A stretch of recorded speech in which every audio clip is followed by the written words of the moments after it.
most people fail their diets. And the 99% of the reason, by the way, why most people fail their diets is because they get hungry for tasty food. Hey folks, Dr. Mike here for Renaissance Periodization. And today's topic is to ask a question and answer it, of course. Why are diet cravings so intense?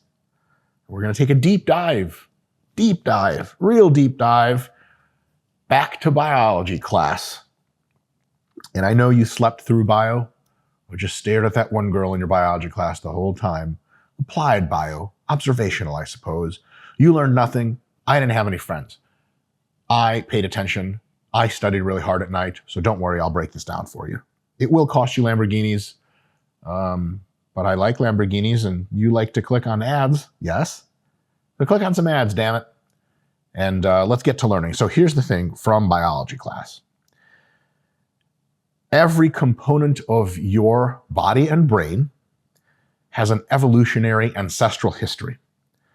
And some components of your brain and body, but we're not talking about the body now, some components of your brain have a much more recent evolutionary history than others. Some have evolved to their current functions much more recently, and some have been around a very, very, very long time. And some of them that have evolved more recently are usually not as powerful and don't affect your behaviors nearly as powerfully as the ones that evolved a long time ago actually affect your behaviors. So, why the hell am I talking about this? The drive to eat food when hungry, or really the hunger drive and the food-seeking behavior it results in, is one of the oldest neural drives in the entire animal kingdom for animals that have nervous systems. So this is an ancestral drive, the drive to essentially import macromolecules from the environment, which is really what scaled up hunger is up there with temperature seeking, like animals know when it's too cold or hot. It's unlikely that you're going to leave your cat outside in Las Vegas in 110 degrees and he's not going to try to find a cooler place. If he doesn't, your cat is broken and he's going to go up to hang out in cat heaven. Scott, the video guy, do cats go to heaven? All dogs do. All dogs do. We know at least that, and that's empirically validated.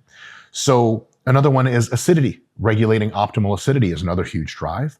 Injury avoidance, reproduction, etc. Basic, unbelievably high tier, low tier, depending on how you think about it, drives that get you to do what you have to do to survive. These are super deep. They're super integrated into every other part of your nervous system. And this affects your mind like crazy. What's on your mind is a secretion, in some sense, of your brain. It's a product. If your brain is like a laptop, a computer system, your mind is like the software that runs on it. And the thing is these ancestral drives to begin to seek food when you get hungry, especially tasty food, they affect you in a major, major, major, major way. Now, if you just had these ancestral drives, you would be like, well, much more like your dog. Your dog will not execute a well-organized hypertrophy-based program for himself. He will not execute a diet for himself. Wolfie's not going to resist a whole lot of treats unless you're there like doing the whole thing where you start with the treat and then you move away 15 feet and you say, okay, go. And if your dog is smart, he eats it then. If your dog is our dog, Gwen, who is a old English bulldog, we can't teach her anything because she's really stupid, but adorable. In any case, pretty much all dogs won't have the ability to say, you know, I want to eat this bowl of kibble, but I really have been gaining a bit extra weight. I'm going to look ahead and imagine a future self that's leaner, sexier for dogs. And I'm going to eat half this bowl of kibble. And then half later today, I'm not going to eat 2 whole bowls of kibble today, just 1. Your dog doesn't do that. Your dog has an unbelievably rudimentary forward-seeing mechanism and barely that at all. But what do you have? You're human, so you're unique among the animals that you have a well-developed mechanism by which, some of these structures have been located in the prefrontal cortex, for example, which is teeny tiny. And these structures and these functions allow you to see ahead, plan, and restrict your cravings, or say, you know what, you basically allows you to drake your cravings like that. Like, I know that I'm hungry, but I have a plan and a goal, so I won't eat just what I want.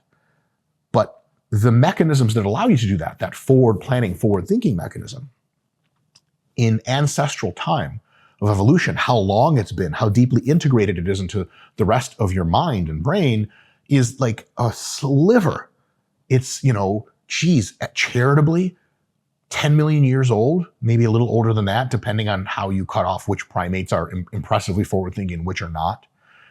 I have yet to see a chimpanzee who is going to restrict their own food intake on purpose. They can do forward planning like, oh, I'm going to knock something off a tree, but not much further than that.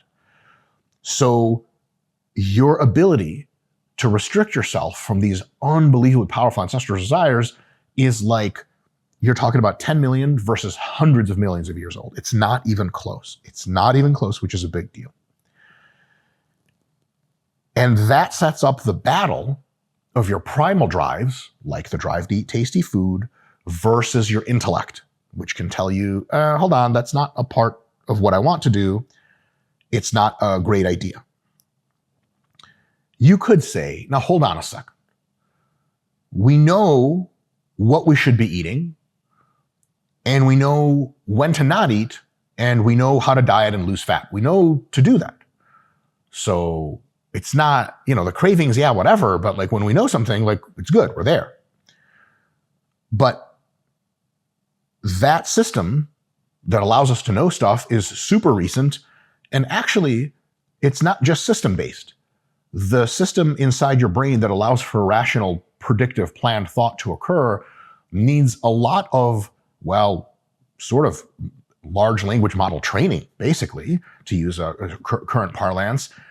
We know a lot about diet and training and how to restrict your eating and all that stuff, not because we're born with it, but because it's culturally acquired. And many people don't even have that. A lot of people don't really know when to eat, when to lose fat. Most people intuitively develop an understanding through observation that if they eat less food, they become less fat, and if they eat more food, they become fat. But even that's not super clear in all individuals. We had a ton of brain evolution to allow us to accept this knowledge, and a ton of cultural insight, most of which came really in the last 100 years, that allows us to understand diet and nutrition. So you think sometimes that the reason you eat 3 meals a day is because you decided 3 meals a day, that's a good idea. But the reality is that almost all of us, naturally, without a very well thought out plan, eat because we're hungry, right? It is by no means clear that most animals and most mammals know intellectually that they have to have food. In fact, it's probably true that most animals don't know anything intellectually. They are very complex input-output systems that don't have an explanatory framework ability in their minds. So they can't actually sit down and think and plan out what the universe around them looks like and move it around and think, okay, I should eat at this time, right? They don't have that. They don't have a concept of meals. They don't have a concept of food. They just know that when they smell food or see food or their tummy starts rumbling, they feel like they need to go get some food. And the thing is, we think we're very different from the animals, and we are, but we're also super similar. So your reason that you eat food is like 97% you get hungry or you smell tasty stuff, versus maybe 3% like, oh yeah, intellectually I know that eating is a good idea, right? One easy way to see this is if you take and give people drugs that shut down their hunger drives, they just don't really eat much, and they'll pass out and stuff like that because they'll forget to eat. People who are on methamphetamine, for example, they don't eat for 36 hours straight. You think, well, wouldn't they have a better trip if they ate a bit of food and had more energy? Yes, but when they don't feel like it, that animistic response, that instinctual response, the food is not even on their mind. And they might even intellectually think, oh, I should eat. Nah, I don't feel like it. That's how powerful these feelings are, right? Hunger and cravings are not this extra thing that's annoying to deal with the diet. Hunger and cravings are the baseline system that's there. It's the old system. It's the powerful system. It's the system that for 99 out of 100 people on this earth right now is the thing telling them what to eat and when. And that 1%, 3%, whatever it is, that's the prefrontal cortex powered, so to speak. A bit of a murky concept there, but that's that forward-thinking planning ability that humans have. And it's super new, and TBH, it is a revolution in the evolution of life. It's nothing like it has ever existed before. It is what gives birth to all of technology and that next evolution of how life works on Earth. But it's very, very weak in any given human compared to those ancestral drives, right? When we think about it this way, we come to an understanding that I promise we'll get back to exercise science, sports science stuff in a sec. We get to an understanding that there is going to be a clash between the hunger cravings, instinctual part of your mind, and the pre-planned, I should be eating what the RP Diet Coach app tells me to eat part of your mind. There's one system telling you, it has a very explicit goal to keep you exactly whatever weight you're at, roughly, and or to just really eat tasty food until you feel full. That's its goal. And anything that violates this goal, you have to expect that it's going to run into some really, really, really big problems. This idea that we're super logical and super rational, like the fucking, what's that Star Trek shit? Not the Borg, although I guess they were irrational as well. Not Klingon. Scott, you watch a lot of Star Trek. You don't watch a lot of Star Trek. You had friends growing up. You were a cool person. Yo, you had sex with people. Unusual for a Star Trek fan. Just kidding, folks. Good God, the fuck am I blanking on this? Not the Klingons, not the Romulans. Spock is a fucking Half Vulcan. Half Vulcan. God damn it. Stupid make-believe nonsense. Anyway, we are not the Vulcans. We have a tiny ability to exert some reason and some logic and some restraint. And in a comfortable homeostatic environment, it's pretty powerful because there's no other drive really pushing and pulling at it. But if you get really thirsty, you are now in a sense a slave to your thirst drive. You will do crazy fucking shit to get some water. If you're hungry, you will do crazy fucking shit to get some water. How many of you guys have driven, like, taken a 2-hour road trip in the middle of the day because one of your girls hit you up and she's like, sex? And you're like, yes, drop everything, drive, have sex. What the hell? That's like 4 hours of, like, gee, well, you know, sex takes 30 seconds, or roughly 4 hours of time wasted to do what? You're not even trying to reproduce. The drives are super, super powerful, right? And we have to expect that the hunger and cravings drive is going to be super powerful. We have to plan for it. And actually, we have to know that the evidence for how powerful it is that most people fail their diets. And the people that don't fail their diets, that actually get down to the weight that they wanted, and the 99% of the reason, by the way, why most people fail their diets is because they get hungry for tasty food, just like the ancestral part of the brain is telling them to do.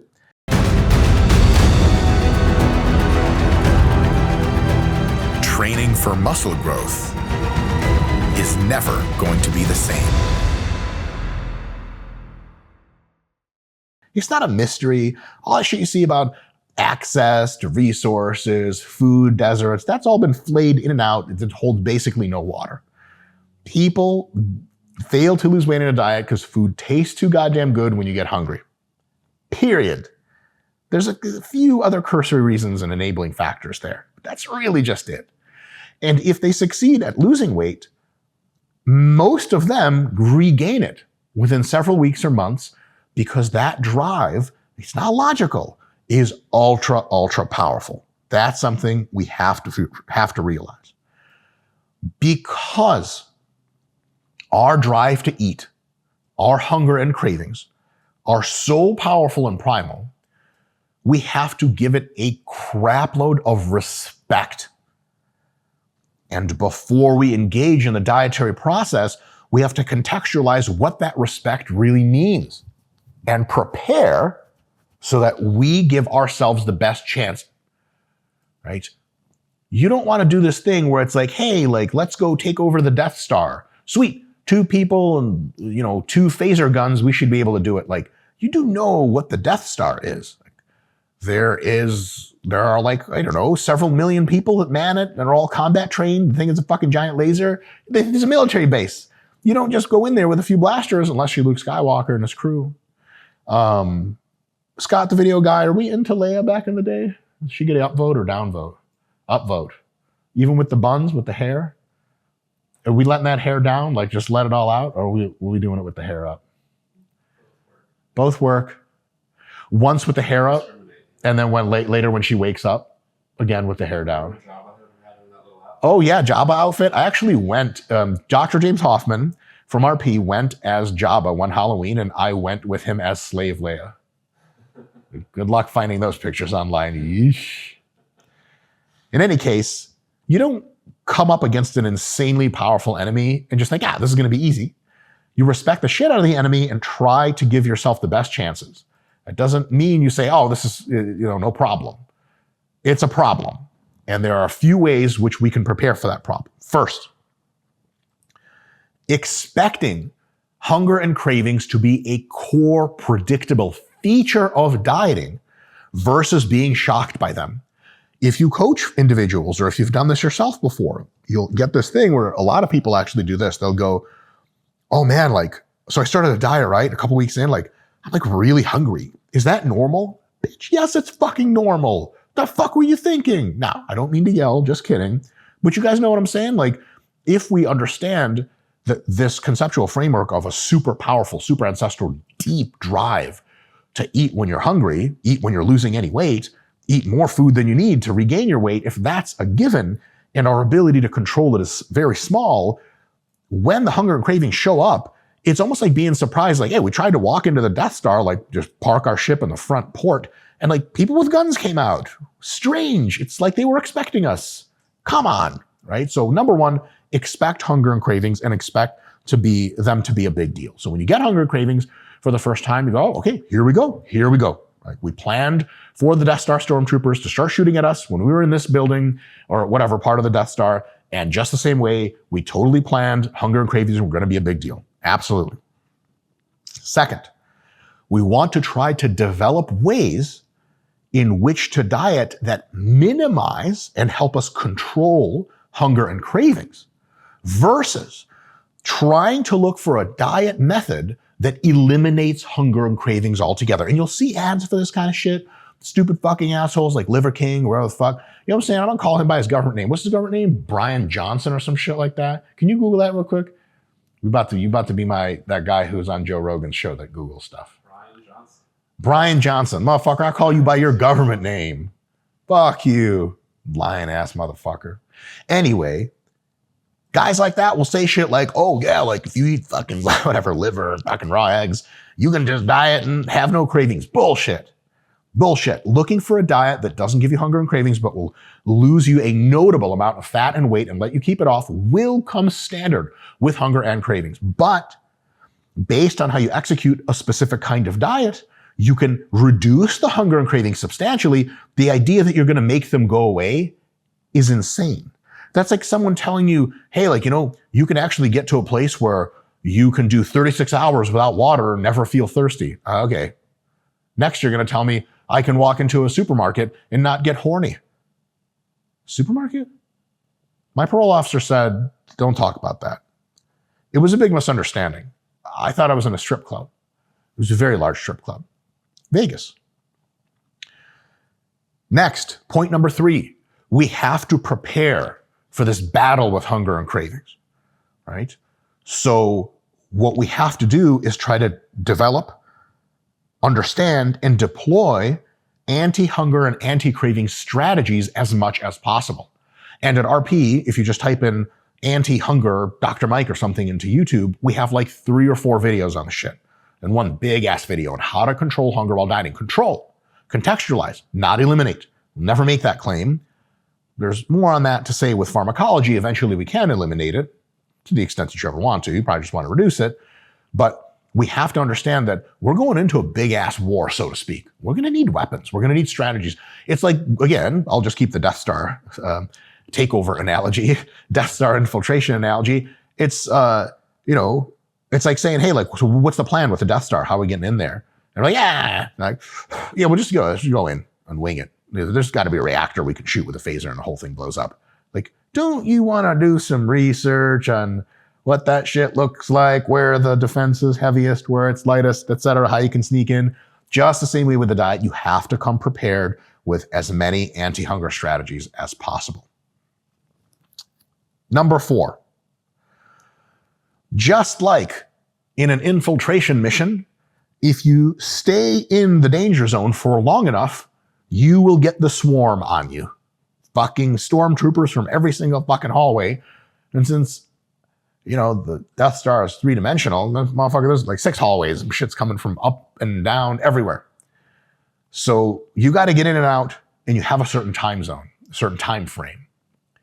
Just the same way, if you are dieting to lose fat, you have to understand that the longer you diet and the more extreme the magnitude of the weight loss is during that time, the more profound these cravings will be. Like, if they have, a claim, some stormtrooper calls in, they're like, I think there's people like running around the halls they're not with us. They'd be like, yeah, send a squad, right? But if it's confirmed that they toasted the squad and they're still advancing, you get a battalion sent next or some shit. They start locking the floors down. Just the same way, if you lose 10 pounds, your body's like, whoa. Hunger cravings, get in there, fix that shit. But if hunger craving comes back and we're still losing weight, they're like, oh, motherfucker, you want to play that shit? Double the effort. And then in week 17 of your diet, you're looking at your fingernails, you're like, these look pretty good to eat, just swallow and consume. Maybe I could eat my own fingers too. Shit gets crazy. And you have to know that. So before you plan a 24-week fat loss phase, or before you step on the scale at 300 pounds and be like, I'll just diet one continuous phase down to 200 pounds, you have to realize, take small goals, break them up, take breaks. Do not get overly ambitious, because you have to know that diets have to stop short of a failure point. And here's the other big sub point of this. Every diet for every person has a fail point. Maybe not every. Some monk in India can just willfully diet himself into death.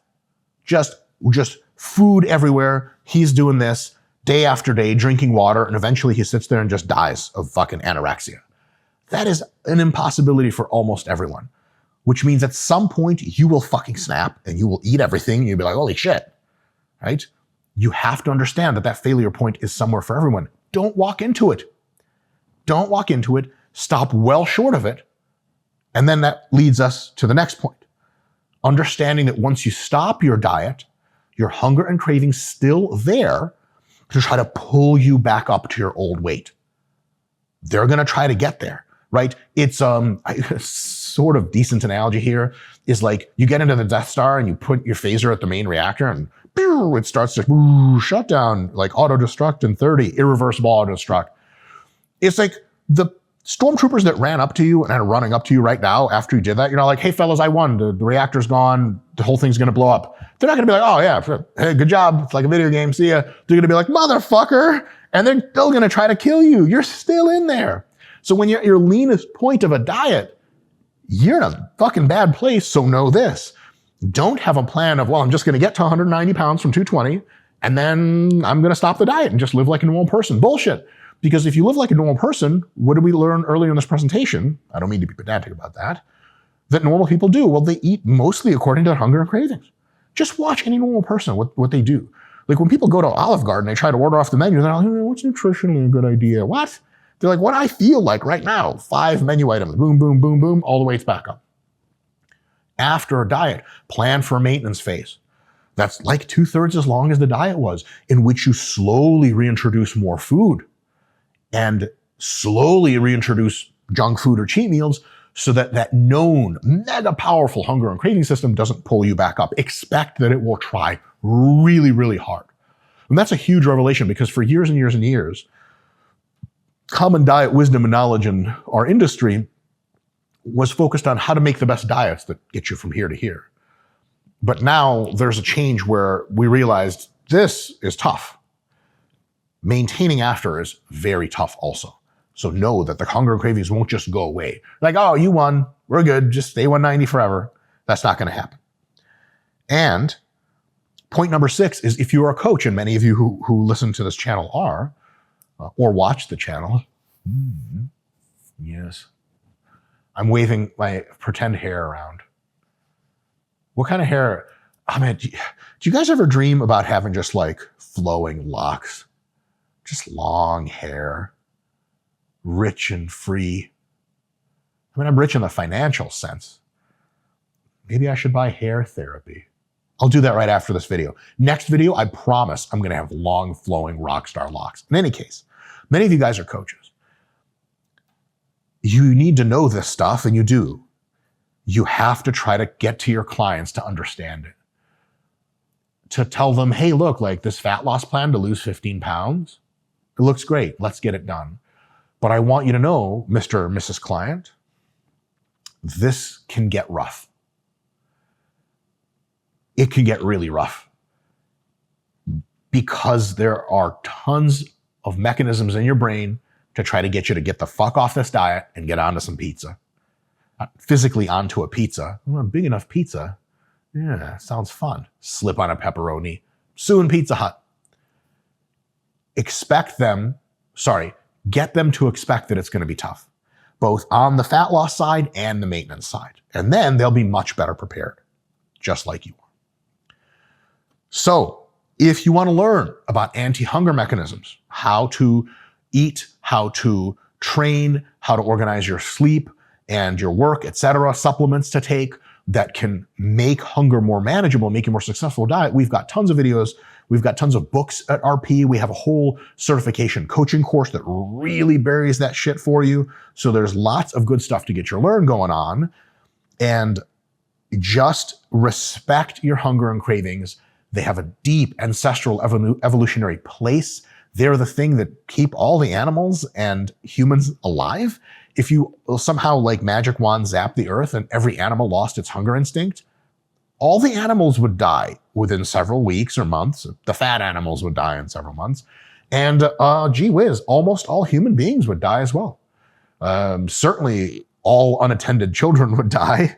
And that's how powerful these things are. So we need a hunger and craving signaling mechanism, but ours is sensitive because we evolved in a time of sporadic starvation. And so when you have tasty food around, your body wants to eat it. And when you lose weight, your brain's ancestral evolutionary mechanism, they don't know that, oh, it's the 21st century and fitness is a hobby. We're all so rich that being fat is a problem. They don't know any of that shit. So understand where that side of you is coming from and respect the living shit out of it. Don't pretend you're some willpower generating, cyborg. It'd be sweet one day for sure. Use your willpower, use your intelligence, but respect the shit out of hunger cravings because they're the real deal. And anyone who tells you, oh, I got this diet that eliminates them completely, just powder your hand and slap them right in the face. And before they have a chance to react, even if the reaction is, oh, my word, you powder the backside of that shit and go, bam, not hard, just enough to let them know you've had it with them. And lastly, like, comment if you want. If you want to get them comments, subscribe, hit that subscribe button. People say things on other YouTube channels about a notification bell. Should I be saying that, Scott the Video Guy? Scott the Video Guy says, we don't want to bother you with bells going off RP. Hit the notification bell if you really insist that you want to hear what we have to say. We do put out really regular content though. So like 12 Eastern time on most days of the week, there'll be an RP video of some sort. And if you want more extra nerd stuff, even nerdier than this, consider joining our members area. It's like $5 and it gets you, like 1 or 2 more videos a week. And if you're really super nerd and you want a support community to discuss crap like this and also get like a ton of coaching insight, video analysis, huge forum, we've got the Team Full ROM forum. So give that a shot. All that's in the description, by the way. So click on stuff, buy things. It pains me to not physically be in a Lamborghini right now. And you can help by paying for products that I get the money and then I buy my butlers buy the Lambo. And I look at it in my garage of 30,000 total cars. And it's nice. It's nice. I'll see you guys next time.